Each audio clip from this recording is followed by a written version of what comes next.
How can unemployed graduates find a job in South Africa without having the experience? Unfortunately, the issue of experience is one of the main barriers whereby a lot of graduates struggle to find a job. Because the fact is, someone who just graduated, they don't have the experience that is required in order to get the entry level job.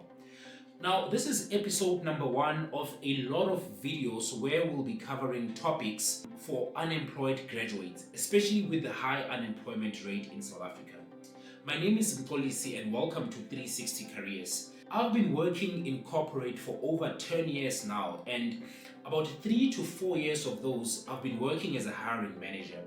Now, I'm going to be sharing a lot of what I've learned in my career, and I've learned a lot and I'm still learning on a day-to-day basis. So I'm going to be sharing some of my experiences and what I've learned. So if you haven't already, please subscribe and like the video in order to support the channel, and share this video with someone who might need this information. It's quite staggering actually that in South Africa we have such high levels of unemployment. I was looking at Stats SA site, and I'm just going to read the first paragraph on the Stats SA, and it shows that about 45.5% of South African youth is unemployed. Now this is how it reads. It says that South Africa, like many countries globally, grapples with the challenges of youth unemployment. This is supported by statistics indicating 45.5% of unemployment rate among youth individuals aged between 15 and 34 years. 15 and 34 years, about half of South Africans aged between 15 and 34 years are unemployed. Guys, this is scary. But unfortunately, it's a problem that we have, and it's a problem that we need to tackle. In contrast to the national average of 32.9% in the first quarter of 2024. Now, as a graduate, it's very, very important to know how to position yourself. In this video, we'll be looking at networking. How can someone who just graduated build a network and leverage that network in order to assist them to get their first job? Now, networking, it's not about attending seminars, attending events and shaking a lot of people's hands. It's not about that. Part of it's that, but it's not entirely about seminars and networking events, especially for graduates. Now, as a graduate, it's very important to build from what you have, right? So, for instance, if you graduated and you're sitting at home and you're unemployed, the first thing that I would suggest a graduate to do is to create a LinkedIn profile.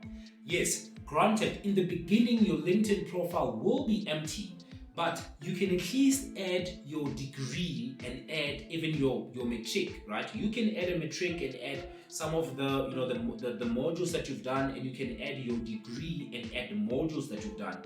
Now, within the degree that you've done, you've obviously learned some skills. Whether it's depending on the industry or on the degree that you studied, there are certain skills that throughout projects that you've learned.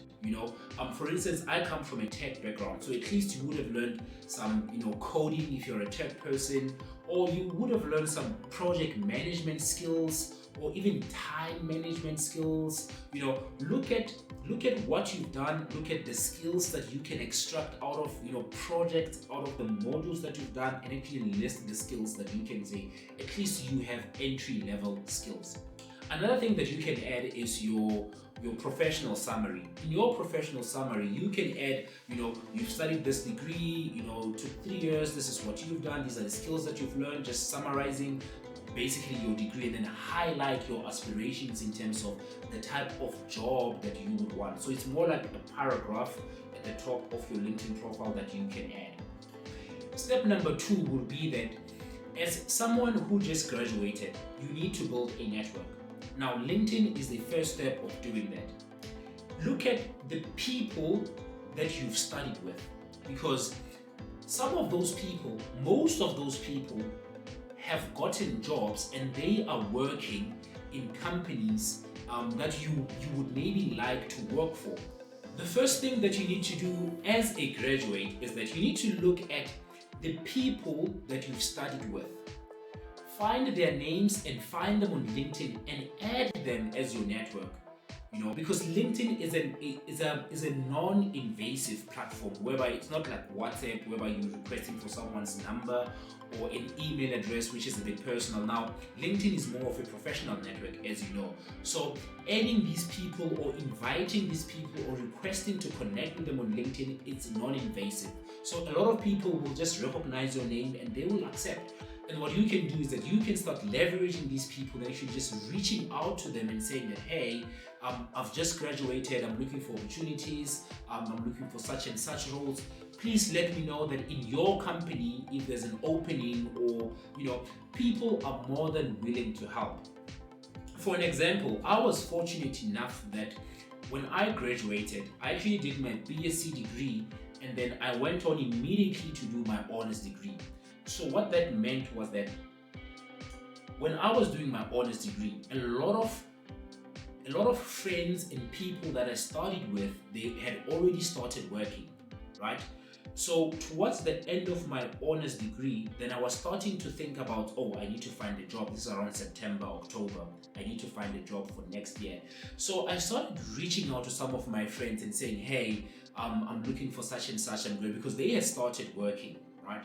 So that was very helpful. Even after I started working myself the year after, I still had a lot of people that finished after me, and some of them finished with me that were still unemployed, and they were reaching out to me, and I was able to help them and give them some of the job openings that I had in the company that I used to work for.